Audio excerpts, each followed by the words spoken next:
Bonjour, bon après-midi, surtout bonsoir. Cela ne dépendra qu'à l'heure à laquelle vous nous suivez. Bienvenue encore une fois à la chaîne Nabiso, chaîne Nabino, INSNM officiel, bandeko nangai kande na ebisa bino.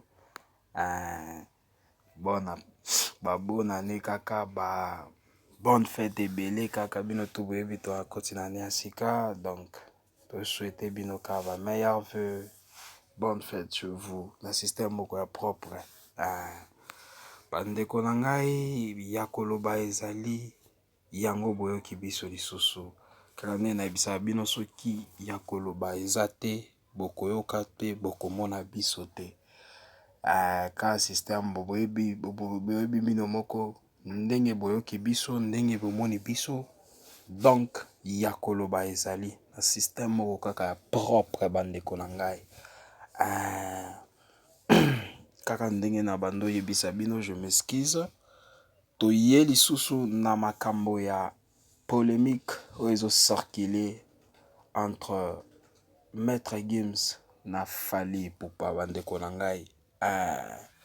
Dans sujet oyo biso to kaka nde na bando loba bandeko na ngai ke sujet oyo tokotika ngo te parce que ba polémique esosila te. Eza kaka ya komata, eza kaka ya kokita, pas possible. Donc tokotika sujet oyo te. Ya lelo toyebi no lisusu na réaction ya ye moko la légende ya ba film na biso théâtral, ba cinéma na biso ya na mboka na biso Fiston Sai. Yepe avandaki na ekimia te, donc yepe a réagiraki na polémique oyo ezo circuler entre Maître Gims na Fally Ipupa. Raison pour laquelle tolobaki ke tokovanda kimia te to ya lisusu toyokisa bino pe boyoka totia me point ba nani na biso ba réaction na biso kaka na système moko ya propre totia biso pe ba analyse na biso bandeko na ngai. Ya avant natia libino nani voice ya Fiston Sai nalingaki na bandolo nalingaki na rappeler moi moke na rappeler moi bino moke pona ba oyo eza première fois ya kolanda biso. Nalingaki moi na encourager bino na ko bosanaka te ko sabonaka na chaîne na bino, chaîne na biso INSNM officiel. Kaka na ndenge bo s'abonner, bo bosana pete ko cliquer na ngonga wana notification pour qu'à chaque fois ba news ezali bo zanga yango te. Bandeko na ngai bo s'abonaka massivement, bo cliquaka pe ngonga wana notification pour qu'à chaque fois news ezali bo zanga yango te. Bandeko na ngai na système moko ya propre. Sans plus tarder, na otiela bino na voice ya Fiston Sai to landa ye to yoka ye selon réaction ya polémique wana na système moko ya propre. Donc to yoka Fiston Sai bandeko na ngai. Les moko oui bandi bien mais nangana tuna sans polémique on est tombé dans la biso beaucoup et tombé dans son émission.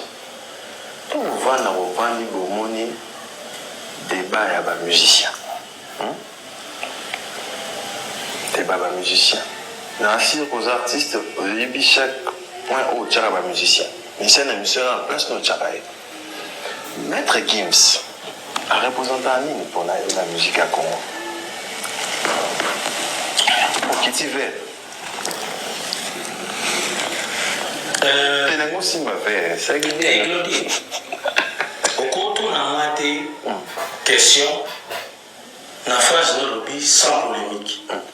Mais l'intention na déjà na yebike, l'intention na polémique na non, rien polémique. Je dis bien sans polémique. Maître Gims, au Tchagaïb, na place ni il y a musique à Congo. Maître Gims, c'est un grand musicien. C'est un grand musicien d'origine congolaise. Mais commencer, évoluer, réussir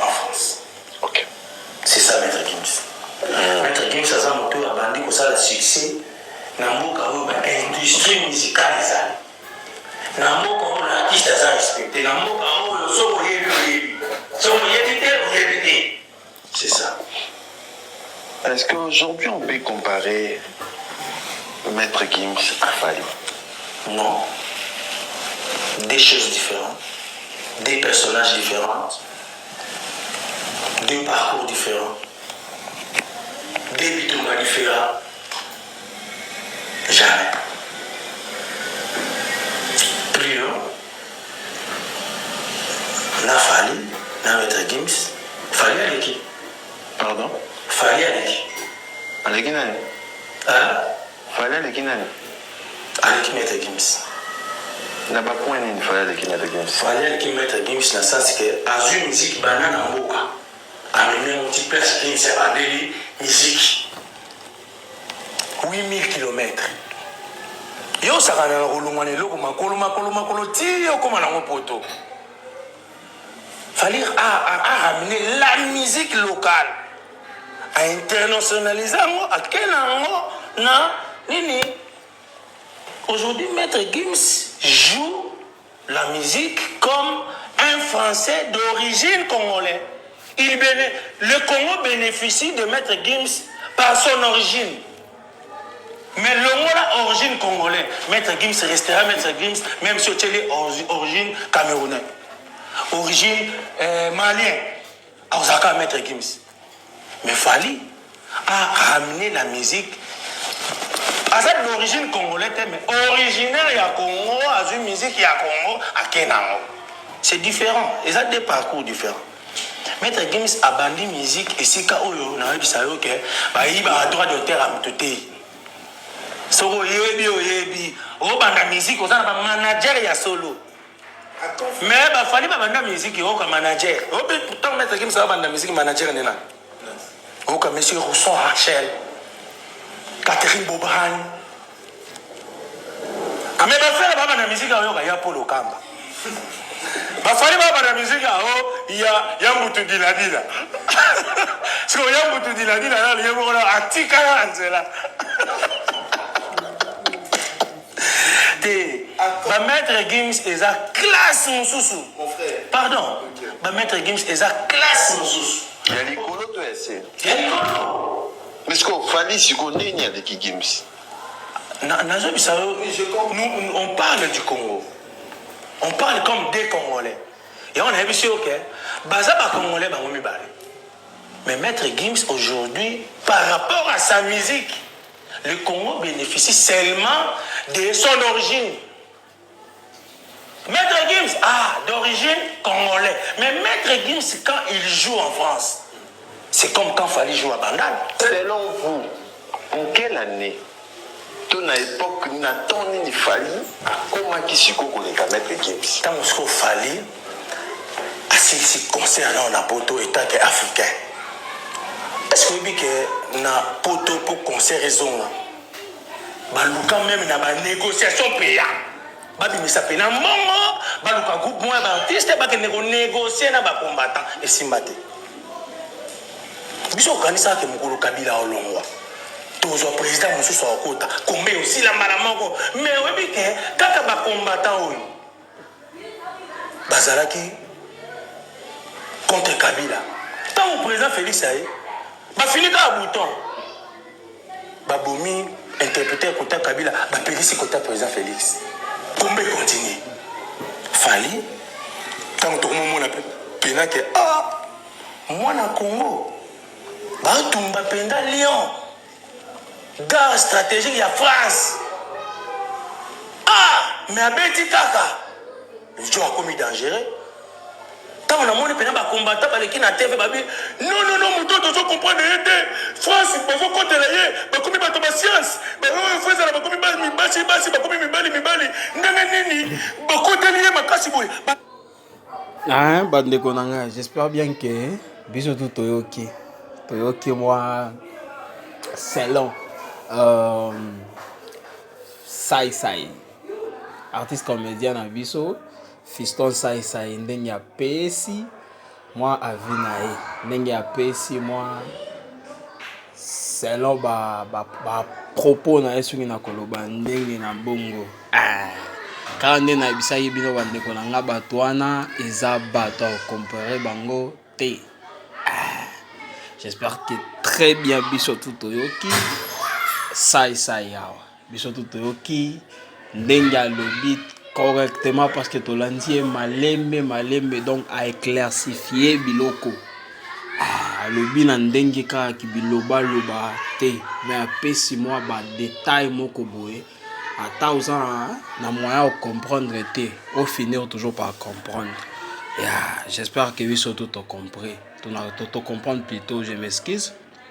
Donc, tout le monde a ma kamwana na mutu ba polémique et tout. Réalité n'est en haut. Tout le monde a biloko na ba polémique et mata ekita et comme ma isika et comme ma biso isika terre. Tous à la concentrer.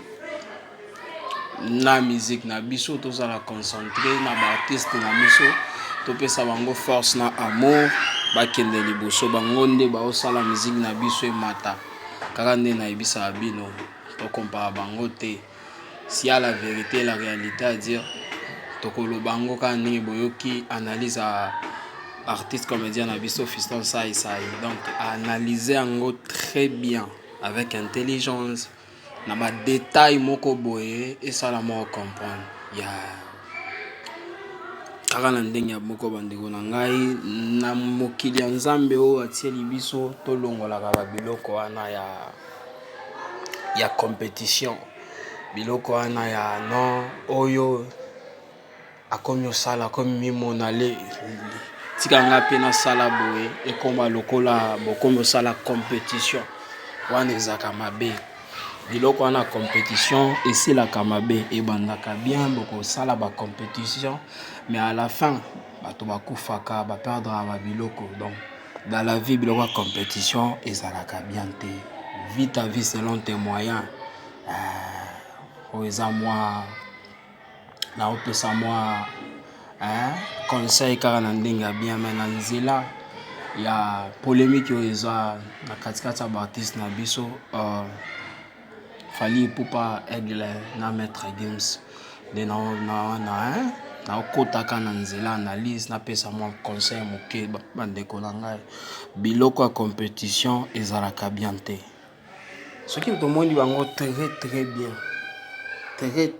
bien balandaka biso e basololaka plutôt bango na bango bien sikoyo nalingi natia sikoyo voice ya Maître Gims ye moko toyoka ye parce que ngani soué na nga eza biloko wana polémique esila biloko wana polémique sikoyo nazotia voice ya Maître Gims toyoka ye selon ye siko beaucoup kozwa siko conclusion j'espère voilà bandeko na nga toyoka sikoyo Maître Gims ye moko. C'est mon grand frère, c'est mon aîné. Voilà, donc le respect des aînés toujours, c'est ce que je véhicule dans mes messages, dans mes chansons, dans mes valeurs. Il fallait que c'est quelqu'un qui a commencé ce métier bien avant moi. Il a fait des choses extraordinaires. Il a accompli des choses extraordinaires. Pour un artiste 100% africain, il a cassé les codes, cassé les barrières. Il est là devant vous, il s'appelle Fali Ipupa. Il n'y a plus beaucoup de gens comme ça sur cette planète. C'est la dernière chanson. Tu fais ce que tu veux. Voilà bandeko na ngai j'espère bien que boyoki ye moko moto ba osala ba polémique Maître Gims alobi très bien que Fali aza ene na ye abandi musique avant ye asali ebele pour la musique ya mboka pour la musique à origine na ye la RDC Congo la RD Congo plutôt je m'excuse donc tout longola ba polémique déjà eza biloko moko eza clair pozo comprendre biloko otia ba polémique te biloko eza clair donc tout longola ba polémique wana na système o waka bien voilà bandeko na ngai merci beaucoup à kolanda biso merci beaucoup à kozwa batana bino na lingi mwana rappeler ba o ya sika oyo eza première fois kolanda chaîne na biso chaîne na bino Ines NM officiel kobosa na kate ko s'abonaka tango zo s'abonner pe cliquer ngonga na notification pour que à chaque fois où tozala na news ya sika ba émission ya sika talaka pa na biso erataka te donc soki oclique ngonga wana notification te okomona vidéo na biso te donc pour que à la prochaine ozanga biso te cliquera pe ngonga wana notification pour que osala notifier à chaque fois émission ya sika ekoti vidéo ya sika osabonaka pe tia ma commentaire partager surtout massivement na ndenge nga moko ya tokos ndenge nga propre bandeko na ngai kaka ndenge na bando yebisa bino j'espère que biso tout ozima conclusion na polémique oyo conclusion vraiment ya makasi parce que ndenge ça ya éclaircir moi muke mais ye moko siko moto ba osalela ya polémique na mutu na ye moko alobi donc j'espère que polémique est s'il y a un bawarion bo silikate ba comment comparer moi na petit ba comment comparer yaya na leki na été ye moko ayebi ye moko a reconnaissant que te wana yaya na ngai na système ka moko ya propre ye moko maître Gims a reconnaissant malgré na ni poste na ye oyo azalaka na mboka ya France mais ye moko ayebi fali pour paza nani surtout na kati ya musique. Merci encore une fois pour na kolanda biso, merci encore une fois pour la kozwa ta bino kolanda biso kande na yebisa bino bobo sanate ko s'abonner bobo sanate pe ko cliquer ngonga wana notification. Voilà bandeko nanga tokomi na sika émission na biso. Merci encore une fois pour la kolanda biso, merci encore une fois pour la kozwa ta bino. Nous sommes vraiment reconnaissants. Bobo sanate ko s'abonner, ko partager, bobo sanate ko cliquer ngonga notification. Bye, à la prochaine. Ciao.